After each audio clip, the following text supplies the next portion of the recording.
En una sesión intensa en la Cámara de Diputados, algunos legisladores dieron una contundente lección a Zavala, quien intentó desviar el debate con señalamientos poco fundamentados. Con argumentos sólidos y respaldados por datos, los diputados demostraron las inconsistencias en sus declaraciones, dejando claro que el pueblo exige un compromiso real y no discursos vacíos. La intervención se convirtió en un ejemplo de cómo la preparación y la defensa de los intereses ciudadanos prevalecen sobre la retórica política, dejando a Zavala sin respuestas ante los hechos expuestos. ¿Qué hemos olvidado como país para que estemos viviendo lo que estamos viviendo? Avanzan los populistas. Los pilares democráticos que sostienen a un Estado de Derecho se caen bajo este proyecto que es una contundente regresión histórica.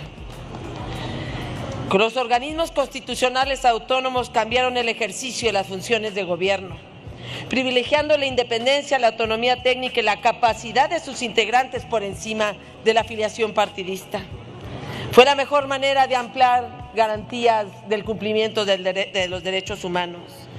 Hoy lo que ustedes quieren es realmente que no existan contrapesos, que haya sometimiento y subordinación, y por eso se someten y se subordinan. El INAI desde su creación ha sido el garante del derecho fundamental de acceso a la información. Diputados y diputadas, es el derecho a la verdad lo que están anulando. Ha permitido que se tenga información de lo que ahora, gracias a ustedes, será imposible obtener. ¿Cómo se atreven ustedes a hablar de democracia y del poder del pueblo cuando son los primeros en quitarle los derechos al pueblo? Lo pasarán a las secretarías, donde evidentemente no actuarán con independencia. Y la desaparición del COFESE, la Comisión Federal de Competencia Económica, vieran que es un organismo tan antineoliberal, porque es precisamente quien va a enfrentar esos excesos del capitalismo. Esto implica una regresión, implica además una violación a compromisos internacionales que sin duda alguna con la reforma judicial habrá pretextos para poner en el área de negociación del Tratado de Libre Comercio en condición de mayor debilidad a México. Son incapaces de enfrentar un contrapeso, no los toleran, quieren solo el control y ni siquiera será para ustedes. Y bueno, la desaparición del Sistema Nacional de Mejora Continua de la Educación demuestra que las niñas, los niños y los adolescentes no les importan. Lo que les importa es un adoctrinamiento en los salones, en las clases. Yo sé que no les importa si el pueblo se los reclamará o no. No sé si la nación se los demande a través de los votos, pero la irresponsabilidad que ustedes están teniendo la cometeremos nosotros desde la oposición todos los días. Se los va a demandar la realidad, el sufrimiento de un pueblo por la incompetencia, el abuso, la destrucción de su obediencia. ¿Qué es y por qué seguimos nosotros dando la batalla? ¿Por qué votaremos en contra? ¿Por qué venimos a hablar? Para decirle a México que en nuestro país hay una oposición valiente que no guardará silencio cómplice de lo que están destruyendo. El problema es que esta mayoría artificial, que no lee nada, pasó a subir 2 reservas, de las que, bueno, ni siquiera sabía qué estaban presentando. No es ni siquiera una discusión en realidad que se podría dar de fondo.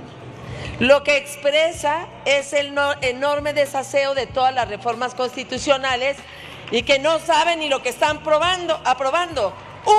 Un día tras otro están metiendo reformas constitucionales y han eliminado 7 órganos autónomos. Y tan es así que ni siquiera sabían a la hora de la hora, cuando se da cuenta el gobierno, porque no hay nadie quien estudie, que hubo un error. Pues entonces pasan y vienen a decir cosas que ni siquiera vienen al caso. Aprendan a leer o que les hagan un discurso que más o menos lo saquen con dignidad. Pero les voy a decir qué les pasó, porque pudieron haber dicho algo muy simple. Señores, hubo un error. Resulta que en el dictamen de agosto, que es el que estamos discutiendo, el dictamen de puntos constitucionales que se aprobó en agosto, resulta que no tomaba en cuenta, obviamente, la reforma constitucional del dictamen del 31 de octubre del 24 y que entonces una reforma que se hizo el 31 de octubre iba a ser derogada por esta. y que lo que ustedes querían meter era precisamente no necesario que vengan a decir cosas que ni entienden, y que lo único que están haciendo es recuperar la reforma del 31 de octubre para que no se anule con este dictamen. Eso es lo que pasa, pero es la demostración de lo mal que se legisla, es la demostración de que no tienen idea de lo que está legislando. Porque si tuvieran tantito idea, si hubieran protegido tantito a su iniciativa, se hubieran dado cuenta. Y lo que les hemos pedido es que profundicemos más, que nos escuchemos más. Este es un desorden. Y claro, se les había olvidado que habían metido el litio y que entonces con este dictamen ya no entraba y lo anulaban.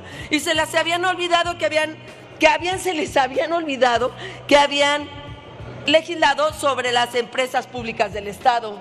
Y se acordaron los del gobierno, ni siquiera ustedes, y señores diputados y diputadas, aquí no venimos a defender un ejecutivo o un expresidente, venimos a defender a la nación, venimos a legislar, venimos a hacer leyes generales y por favor aprendan a hacerlas bien con orden y por lo menos investiguen bien lo que se está proponiendo. Es una expresión del desaseo que hacen todo el tiempo con estas reformas al país.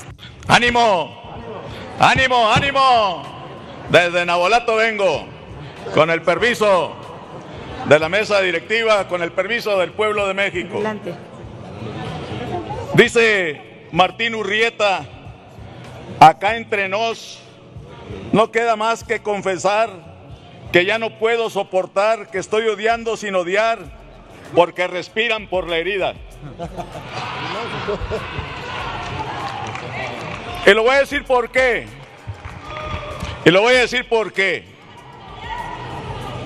Y enseguida el sinaloense, desde Navolato vengo. Voy a decirles por qué. Lo que se añora es el poder. Y las participaciones es eso. Quieren regresar y quieren seguir engañando y quieren seguir hablando y quieren seguir echando mentiras.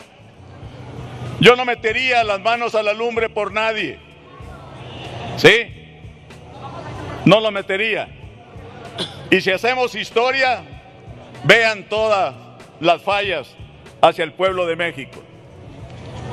Y si el pueblo de México, lo dije en la pasada intervención, es el que paga y es el que manda, es el que tenemos que obedecer. Y si esos fideicomisos y ahora todos estos institutos, ¿cómo se crearon? ¿Y para qué se crearon?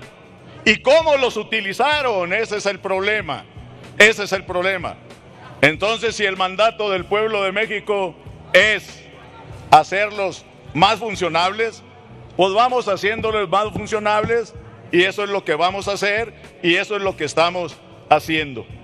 Yo les diría a mis amigos del ayer, les diría de verdad que cada vez que participemos y estemos nosotros denigrándonos entre nosotros mismos, más nos vamos a devaluar. Y el pueblo de México nos está calificando a todos. Presidenta, mi reserva es derogar la fracción novena del artículo 3º constitucional respecto a la mejora continua en la educación. Que no tomaron en cuenta a quienes deben de tomar en cuenta. ¿Y quiénes son? Los maestros. Lo hicieron a espaldas de los maestros y todavía más allá. Y en este paréntesis quiero referirme a la propuesta que se plantea desaparecer la unidad del sistema para la carrera de las maestras y los maestros, la USICAM. Citar al senador secretario general del Sindicato Nacional de Trabajadores de la Educación, al maestro Alfonso Cepeda Salas, quien respecto a ello manifestó lo siguiente: se requiere una nueva ley transparente, justa e imparcial, en la que participemos como garantes de los derechos de las y los docentes en beneficios de la escuela pública. Y lo dice el eslogan del sindicato: por la educación al servicio del pueblo. Pero me voy más allá, donde quienes ahorita están retirándose, quieren retirarse con salarios mínimos, y lo repito, Ojalá lo que hicieron con los maestros y los trabajadores, jubilarlos en UMAS, les paguen también en UMAS. Y exigimos desde aquí que al magisterio, a los maestros jubilados, se les paguen salarios mínimos. ¿Por qué? Porque se les descontó en salarios mínimos. Por eso, justicia a quien justicia la necesita. Termino diciendo lo siguiente. Desde esta alta tribuna y en la voz de las maestras y los maestros, de los trabajadores de la educación, preguntaría nada más y lo dejaría en el aire. Concluya. ¿Dónde han quedado los derechos de la base laboral sindicalizada ganados a través de tantos años de trabajo? ¿Es cuánto? Y a sacarnos un 10 por los maestros. Y a como dijo Villa, si el sueldo de los maestros fuera el de los generales, el mundo ya habría cambiado. ¿Es cuánto? Y sáquense un 10. Unidad nacional, todo el poder del pueblo. Gracias por acompañarnos hasta el final. Esperamos que este video les haya sido útil para entender más sobre el gobierno de México y el papel clave que juega Claudia Sheinbaum en la transformación del país. Si les gustó el contenido, no olviden darle like, suscribirse al canal y activar la campanita para que no se pierdan ninguno de nuestros próximos videos. Nos vemos pronto con más información importante sobre el futuro de México. Hasta la próxima.